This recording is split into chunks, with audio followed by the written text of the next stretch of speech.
ada satu hikmah yang menurut saya itu keren dari seorang dai. Beliau bilang gini, kalau kalian dapat WA, teks apapun bentuknya, kalau kalian dapat teks, dikirimin teks sama orang yang kalian gak nyaman, jangan langsung dibales. Terus tunggu dulu beberapa lama, mungkin besok dibalasnya. Kalau kita gak nyaman ya, kalau yang kita nyaman balas aja langsung, kasihan dia nungguin. Kalau gak nyaman kayak dia misalnya ngomong yang gak pantas, atau salah ngomong, atau mengkritik, atau apalah, jangan langsung dibalas. Kenapa? Tunggu sampai besok. Kalau kita tunggu sampai besok, kita akan dapati diri kita besok membalasnya lebih bijak daripada semalam. Kenapa begitu? Kata beliau dalam sebuah perumpamaan, kalau kalian mendapatkan makanan yang panas, jangan langsung dimakan. Tunggu sampai dia agak sedikit hangat atau lebih dingin, baru kalian makan, itu akan sehat. Kalau panas-panas dimakan, itu hanya akan menyakitkan diri kalian sendiri. Begitu juga ucapan. Dapat teks, jangan langsung dibalas, masih panas. Nanti sama-sama kebakar nih. Tunggu sampai dia dingin. Kita dingin, dia dingin, di sana udah ngirim teks kan semalaman, nungguin akhirnya dingin ya. Gak tahu juga, mungkin lebih panas kali ya. Nah, kita membalasnya dalam keadaan dingin, sejuk, enak tuh. Kayak air dikasih teh panas, tunggu sampai jadi teh hangat. Baru kita minum, tapi kalau panas-panas diminum, yang pertama kita celaka, yang kedua juga orang lain celaka. Kenapa? Kita celaka karena kepanasan, orang lain celaka karena kita salah-salahin. Ini siapa sih yang bikin teh panas-panas amat, dan seterusnya dan seterusnya. Begitu juga dengan ucapan. Ini cara berbaik sangka nih. Caranya jangan langsung disimpulkan, jangan langsung dijudge, tunggu aja dulu. Siapa tahu setelah kita tunggu ternyata secara natural terjelaskan dengan sendirinya. Muncul tabayun yang tidak kita sengaja, bukan kita cari, bukan. Tiba-tiba muncul kayak tabayun, penjelasan dari sana sini. Akhirnya kita nggak sempat menyimpulkan yang negatif kan? Alhamdulillah selamat gitu. Ustaz, kadang-kadang buruk sangka itu bukan disengaja, muncul aja. Makanya gak mungkin lah kita sengaja pengen berburuk sangka sama orang lain. Itu was-wasa dari setan. Kok salah setan sih Ustaz? Ya emang salah setan. Kenapa kok salah setan? Ya setan, memang untuk disalahin gitu kan. Makanya Nabi Yusha ketika lupa dengan ikannya yang berenang, apa kata beliau? Wa ma ansanihu illa syaitanu an adzkurah. Gak ada yang bikin saya lupa kecuali karena saya setan. Ini setan nih kerjaannya nih, gitu. Jadi a'udzubillahi minasyaiton. Pas kita ada yang gak enak di pikiran kita, a'udzubillahi minasyaitonirrajim. Terus kata setan, gue gak ngapa-ngapain kok ditauz-tauzin sih. Ya emang bagian dia gitu. Masa a'udzubillahi minni. Ya Allah, aku berlindung dari diriku sendiri, kan gak mungkin ya. Gak ada ayatnya, yang ada berlindung dari setan. Intinya cari celah, jangan langsung disimpulkan. Biarin aja dulu, larut. Ada masalah, jangan langsung, wah bener nih, jangan. Diamin aja dulu. Minimal kalau gak tertabayun, terjelaskan dengan sendirinya, kitanya udah concernnya udah pecah dengan hal-hal yang lain. Siapa tahu tiba-tiba Allah memberi kita rezeki lupa, besok gak sempat dibahas lagi. Ini cara-cara berbaik sangka yang kata ulama praktis. Tunggu, jangan simpulkan dulu. Kedua, cara berbaik sangka, kita ingat-ingat kebaikannya. Karena kalau kita gak pernah ingat kebaikan orang lain, agak susah sih memikirkan bahwa dia itu sebetulnya gak ada maksud apa-apa. Tapi kalau menurut kita nih orangnya itu baik, orangnya itu gak pernah bohong.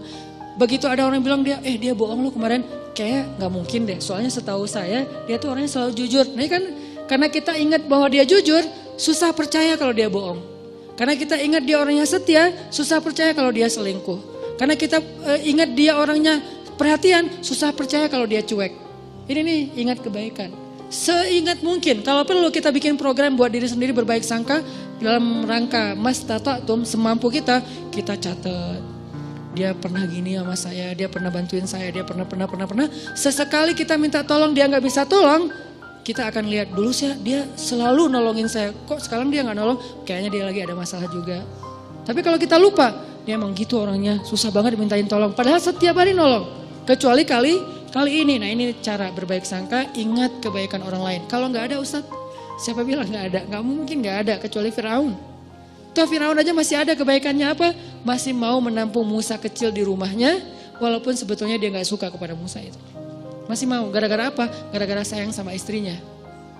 Kalau Dajjal, nah itu satu-satunya yang mungkin bukan hampir nggak ada sih emang. Sehingga kita disuruh bertauz di akhir sholat kita dari Dajjal. Jadi tauz itu kayaknya setahu saya itu dua ya, setan dan Dajjal. Ini saking buruknya. Tapi kalau manusia biasa pasti ada. Kalau nggak kelihatan sama kita bukan nggak ada, kita nggak tahu. Sehingga kita berbaik sangkanya ya pasti adalah kebaikan dia, cuman saya nggak tahu. Ustadz kalau yang berburuk sangka itu tentang sesuatu yang bikin kita sebel gimana Ustadz? Ini nih yang agak berat nih. Kalau nggak ada hubungannya dengan kita kayak isu, informasi, apa yang lagi nge-hit atau apa. Itu mungkin buat kita sih gampang berbaik sangkanya. Tapi kalau yang bikin kita nyesek gimana Ustadz berbaik sangkanya? Sholat. Jangan berbaik sangka sama dia kalau belum mampu. Berbaik sangkalah kepada Rabbnya. Karena kalau ini juga nggak bisa, udah nggak ada lagi harapan. Cara berbaik sangka kepada Allah hubungannya dengan dia apa Ustadz? Ya Allah, saya nggak tahu apa yang terjadi. Saya serahkan urusan dia kepada Engkau. Engkau pasti nggak akan ngecewain saya dong pastinya. Ini nih cara berbaik sangka ke Allah. Akhirnya tawakal modalnya supaya kita nggak ngikutin prasangka buruk kita yang bikin kita nyesek. Kadang-kadang orang berburuk sangka itu bukan hanya dalam kehidupan yang biasa. Dalam ibadah aja bisa berburuk sangka. Dan kalau udah kayak gitu udah nggak nyaman. Ada teman kita misalnya kayak lagi puasa sunnah. Kok dia egois banget sih puasa sunnah pas lagi mau ngajak acara makan-makan bareng saya nggak bisa, sehari aja dia batal. Nah ini udah mulai muncul sebelnya, nggak nyamannya. Berbaik sangkalah apa? Ya mungkin dia nggak ada hajat yang dia lagi butuhin sehingga dia kayak lagi ngelobi langit dengan ibadah-ibadah sunnah dan itu lebih dia butuhkan daripada sekedar membatalkan puasa demi makan-makan dengan kita. Ya udah deh nggak apa-apa, mungkin dia punya hajat yang penting, bisa kayak gitu atau apapun lah bentuknya. Kadang-kadang dalam ibadah juga berburuk sangka itu bukan yang fatal sih, tapi agak dikit ganggu kayak lagi sholat berjamaah. Saya pernah ngimamin kan ada ayat-ayat yang kadang-kadang kalau lagi berkesan gitu diulang-ulang ya. Kayak misalnya baca ayat, bukan Ar-Rahman sih kalau itu pasti diulang-ulang sih. Fabi ayya rabbukum tukadziban. Ada yang kayak wabasyiril ladzina amanu wa 'amilus shalihat. Sampaikanlah berita gembira kepada orang yang beriman dan beramal soleh. Wah ini keren ya ayat nih. Wabasyiril ladzina amanu wa 'amilus shalihat. Diulang lagi. Kenapa? Lagi mensugesti diri. Gak usah khawatir deh beramal soleh. Karena pasti gembira hasilnya. Pasti dibahagiain Allah. Pasti Allah balas. Gak mungkin dikecewain. Wabasyiril ladzina amanu wa 'amilus shalihat. Di belakang kadang-kadang makmumnya mungkin gak bisa berbaik sangka. Tapi gak fatal juga sih. Jangan-jangan Ustadz lupa nih. Annalahum jannat. Karena kebenaran dia hafal. Annalahum jannat dibenerin. Saya wabasyiril ladzina amanu wa 'amilus shalihat annalahum jannatin tajri min tahtil anhar. Ya. Seandainya bisa ngomong, tahu. Cuman kan enggak bisa ngomong dalam sholat ya. Jadi bukan saya lupa, lagi menikmati ayat yang menurut saya berkesan gitu, tapi kayak dibener-benerin, teriak satu masjid, annalahum jannat. Dia baru tahu annalahum jannat dari yang di depan, dan dia juga enggak hafal aslinya. Jadi kayak, wah ternyata itu ya, ya udah deh rame-rame yuk. Annalahum jannat gitu. Apaan sih? Ada yang kayak gitu. Pernah sekali kayak gitu, sholat dibenerin dari belakang, padahal saya gak ngerasa lupa gitu. Terus akhirnya apa? Saya sebagai imam kan gengsi gitu kan. Pas annalahum jannat, annalahum jannat. Dilebay-lebayin iramanya gitu biar yang pengen ngasih tahu kode gitu. Gue hafal, cuman lagi kayak khusyuk gitu sih. Intinya adalah berburuk sangka itu emang gak nyaman. Dalam ibadah aja gak nyaman. Padahal itu bukan hal yang fatal kan. Mungkin justru makmumnya kayak kasihan ya ustadznya ya. Udah 5 kali ngulang gak lewat-lewat. Udah deh kita benerin. Kalau berbaik sangkanya imam ya kepada umum. Kalian baik banget sih dibenerin. Padahal saya gak salah loh. Kasihan deh lo gitu. Jadi artinya ya berbaik sangka semampu kita. Terus ada yang ketiga. Gimana caranya biar gak terjadi berburuk sangka. Kita nih sebagai orang yang kadang-kadang suka bikin masalah, suka bikin syubhat istilahnya. Apa itu syubhat? Sesuatu yang berpotensi salah faham. Itu namanya syubhat. Sesuatu perkataan, perbuatan, posting kalau dalam bahasa sosmed itu yang berpotensi orang salah faham. Nah, kitanya yang harus tabayun segera sebelum terjadi kesalahpahaman. Contoh, saya posting main air di laut pakai celana pendek. Kan berpotensi orang salah paham ya. Wah Ustadz kok celana pendek gitu kan. Akhirnya di caption not itu pakai knee band. Saya menutup lutut pakai kayak ikat lutut gitu. Jadi tetap ketutup. Ini pakai knee band loh ya, ditutup di pakai yang agak kayak ketat gitu. Cuman warnanya warna kulit. Kenapa tuh harus pakai celana pendek? Ya aja main papan pakai celana panjang, jeans pula gitu kan. Kan jadi bid'ah gitu kan. Gimana saya mau deketin teman-teman surfing, sementara saya dianggap ahli bid'ah dalam mazhab surfing. Kecuali saya pakai shortboard yang emang dia lebih modern, sehingga saya bisa pakai wetsuit gitu kan, pakaian kayak nyelam gitu yang panjang. Tapi kebenaran karena emang masih belajar, biar lebih gampang pakainya yang longboard, selong mungkin. Kalau bisa 10 meter gitu kan. Selong mungkin biar lebih stabil kan, makin long, makin lebar, makin tebal kan makin stabil tuh. Walaupun berat sih kalau kena lumayan gitu. Ngambil yang paling long, makin bold. Sehingga mazhabnya itu makin kayak wah, single fins or die gitu kan. Satu fin atau nggak usah sama sekali deh, nggak usah pakai fins gitu. Akhirnya ngikutin mazhab teman-teman yang emang mereka punya prinsip bahwa kalau long itu celananya pendek Ustadz, bajunya geleber gitu Ustadz, terus kayak gitu-gitu. Oh ada yang gitu-gitu ya? Iya ya Ustadz, ya udah deh biar saya nggak diahliin bid'ah, biar bisa dekat sama mereka, ngobrol santai. Ya udah pakai celana pendek, cuman biar nggak jadi syubhat, ditutup lututnya. Ini namanya mentabayun sendiri sebelum dipertanyakan oleh orang lain. Ada yang kayak gitu, ada juga yang kayak misalnya kita lagi ke satu wilayah yang mereka baca Qur'annya itu kalau sholat bismillahnya dijaharkan. Ada yang mazhab jahar, ada yang enggak. Kalau saya kan ngambil mazhab yang sir, tapi baca cuman enggak dijaharkan. Nah pas lagi di sana kita bisa jelasin, maaf ya saya mungkin baca cuman sir gitu. Biar orang, lah Al-Fatihah enggak pakai bismillah. Nah diperjelas. Kalau perlu bismillahnya yang biasa, bismillahirrahmanirrahim. Kali ini bismillahirrahmanirrahim. Enggak pakai irama tapi jelas gitu. Supaya orang lain, oh ya tenang deh kalau gitu. Jadi kita kayak tabayun sendiri, itu perlu. Apa dalilnya Ustaz? Nabi pernah kayak gitu. Nabi suatu malam lagi nganterin istrinya pulang. Karena dari masjid, Nabi nggak nginep di rumah istri yang itu. Cuman dianterin pulang. Pas lewat di sebuah lorong kayak gang gitu yang agak-agak remang-remang. Nabi berdua dengan cewek, lagi nganterin cewek ini pulang. Dari itu berhak istri beliau. Tiba-tiba lewat sahabat ngelihat Nabi sama cewek, langsung mereka mempercepat langkahnya. Nabi, pergi aja. Pergi aja mereka, dipanggil sama Nabi. Sebentar kata Nabi. Kenapa ya Rasulullah? Ini adalah Sofia istriku, kata Nabi. Ini adalah Sofia istriku. Kata sahabat, ya Rasulullah, gak mungkin kami berburuk sangka kepadamu. Kata Nabi apa? Inna syaitan yajri majrad dam. Setan itu mengalir di dalam aliran darah kalian. Maksudnya apa? Dia tahu banget yang kalian rasain. Mungkin sekarang kalian gak akan ada apa-apa. Nabi sama cewek, pergi aja, gak usah dipikirin. Udah disimpan.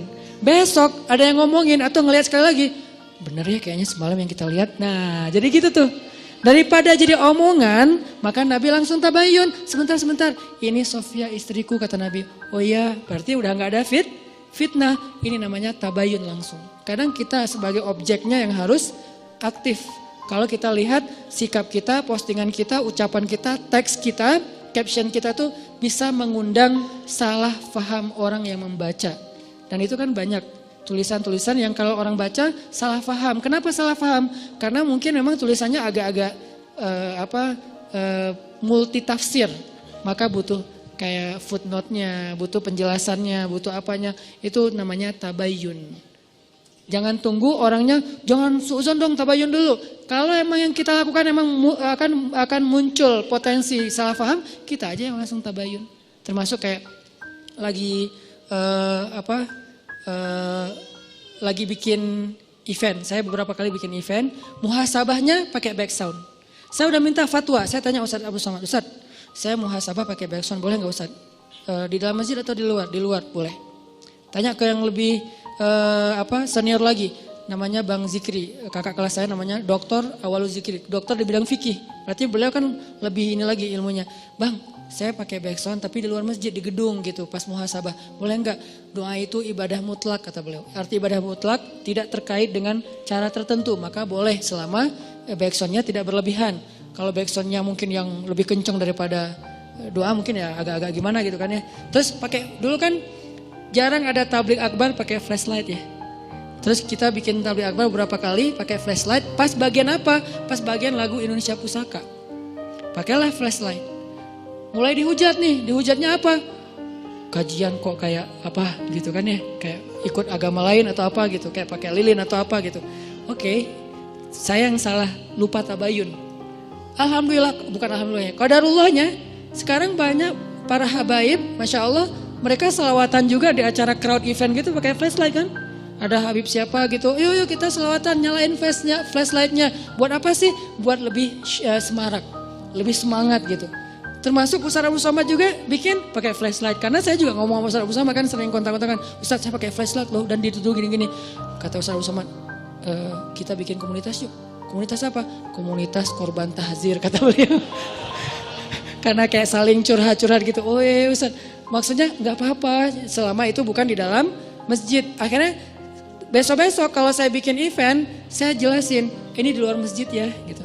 Ini enggak di apa, ini di gedung ya. Ini kenapa saya bikin 2 event, satu di masjid, satu di luar masjid? Karena emang ada kondisi yang memang beberapa teman-teman yang mungkin baru belajar, pengen nyaman dalam taklim itu butuh dipancing dengan sesuatu yang gimmick. Sehingga kita bikin, jangan sampai kita lakukan itu di masjid, akhirnya di luar masjid. Jadi tetap semua dapat menunya deh, yang udah medium dapat menu medium, yang udah bold dapat menu bold, menu bold, yang masih light dapat menu light, bertahap, setiap orang berproses. Kalau yang pengen bold, datang aja ke Al-Latif pas kajian tarbiyah saya, teman-teman pemuda aja tahu gimana boldnya kajian kita tentang masalah pergerakan, itu bold banget, pasti akan bosan. Kalau yang di sini medium, ada yang lebih light lagi, ada. Dan makanya sekarang saya agak sedikit tambahin, yang dulu mungkin entertainnya lebih banyak, gaming yang lebih banyak, sekarang naikin level dikit, kayak gitu-gitu kan. Ini proses dalam dakwah. Tapi harus tabayun supaya tidak jadi syubhat, jadi salah paham. Kadang-kadang lupa tabayun, namanya juga fattaqullaha mastata'tum, semampu kalian, semampu kita aja. Jadi 3. 1, cari celah. 2, apa tadi teh? Mengingat kebaikan. 3, kita sebagai objeknya yang kalau bisa menjelaskan supaya tidak terjadi salah paham. Ini aja yang mungkin saya bisa share tentang berbaik sangka. Karena berbaik sangka ini adalah salah satu modal penting kalau kita mau membangun sosial yang yang nyaman, masyarakat yang nyaman, hubungan pertemanan yang nyaman, keluarga yang nyaman. Salah satunya adalah dengan berbaik